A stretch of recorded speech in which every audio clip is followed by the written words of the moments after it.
When a woman loses her husband, she loses much more than her partner. She loses her place in society, shunned by society, ostracized by her community, left in the lurch by her in-laws and her own family. She finds herself in desperation. Poor and uneducated, she is unable to find a job. Her problems worsen with superstitions and blind faiths that brand the widow an evil, a bad omen, someone who has no place in mainstream society. Worldwide, over 245 million widows and over 500 million children are suffering in silence. Sadly, they remain invisible and forgotten. One man felt their pain and took up the challenge to restore their dignity through education and empowerment. This man, Lord Raj Loomba, champions the cause of widows and their children through the Loomba Foundation that he established in 1998. The Loomba Foundation is young but has gone from strength to strength. Currently working in 14 countries, it has received support from the British and the Indian governments. It is the first global NGO for widows to be accredited by the United Nations. Recently, the Economic and Social Council of the United Nations has recommended the Loomba Foundation for special consultative status. The flagship achievement of the Loomba Foundation is International Widows' Day, which takes place every year on June 23rd.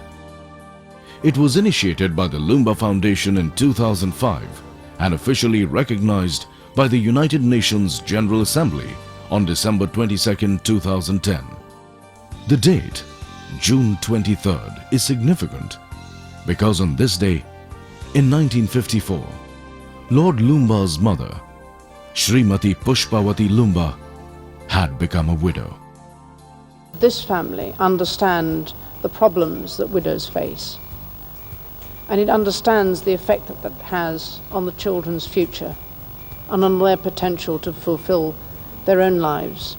Loomba Trust has been helping to alleviate the plight of widows and their children for over a decade. In India, we educate children of poor widows in every state. In South Africa, in conjunction with Virgin Unite, Sir Richard Branson's charity, we are dealing with the problems of HIV/AIDS orphans.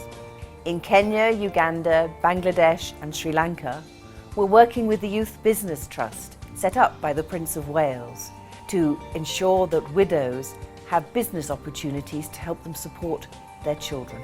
In Rwanda, working with Oxfam, we established our entrepreneurship program to help widows educate their children in a country where more than half the women are widows because of the effects of genocide. Across the world, we see so many young widows, widowed because of the curses of HIV/AIDS and of conflict, and by helping these innocent victims, we are making sure that their countries do not continue in a cycle of decline and poverty. I think what is so striking about your foundation is that when I first discovered about the work that you do, my first question was, why was this never done before? It's such an obvious missing piece of the jigsaw that if we want to promote the interests of children by promoting the interests of women, that we must particularly pay attention to those many widows around the world. In many parts of the world, customs and traditions prevent widows from providing for themselves and their families. Their children frequently have to leave school and become vulnerable to child labor, slavery, drug trafficking, and prostitution. The Loomba Trust works to break this cycle of poverty by caring for the children of widows. They may find themselves ill-equipped to deal with legal or financial matters because they've not been given the opportunity to receive a basic education. So we have to work together to ensure that widows are not denied their basic human rights. We need to work to improve the structure of support for widows raising young children. We have to enable them to learn skills and have the opportunity to earn a living for themselves and their families. Despite the problems widows face, if given the opportunity, they can make contributions to their family, community, and countries. Together, let us empower them.